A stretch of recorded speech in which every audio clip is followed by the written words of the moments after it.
که څوک په قرضونو کې راګیر شوي هغه دی د سورة والضحی سورت د دې وظیفه د کوي انشاءالله چې د قرضونو نه به رب العالمین خلاص کی.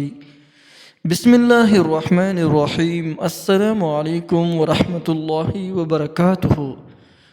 زمارونو او خویندو که یو انسان په قرضونو کې گیر وي او دې خبرې خواهشمند دي چې رب العالمین دې زما تمام قرضونه ختم کی، بس دغه باندې د اسباب برابر شي او زما قرضونه دې ختم شي. هغه دې د سورة الضحی تلاوت کوي په دې طریقې سره چې کومه طریقه درته نن ښیم انشاءالله چې د دې وظیفې په برکت باندې به رب العالمین تمام قرضونه ادا کی. یو ډیره مبارکه وظیفه ده. څه نه څه وسیله ورته رب العالمین جوړه کړي او د قرضونه به ادا شي. یو خبره ده چې کوم انسان سورة والضحی لولي نو هغه به رب العالمین مالداره کوي او هغه ته به داسې ځای نه اسباب برابریږي چې هغه ته به د مال دولت هېڅ کمی نه وي.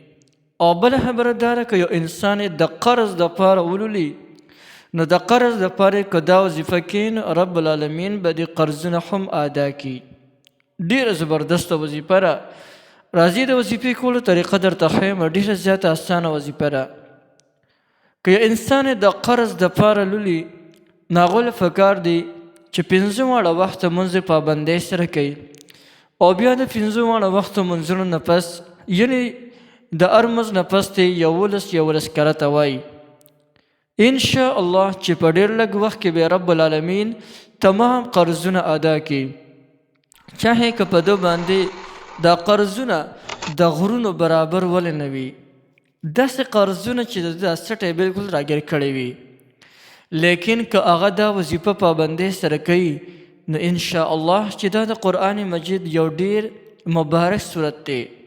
نو که دا وظیفه پابندۍ سره کوي نو رب العالمین به تمام قرضونه ادا کی. نو یو ډیره زبردسته وظیفه ده. هر څوک یې کولی شي او هر چاته د دې مکمل اجازه شته.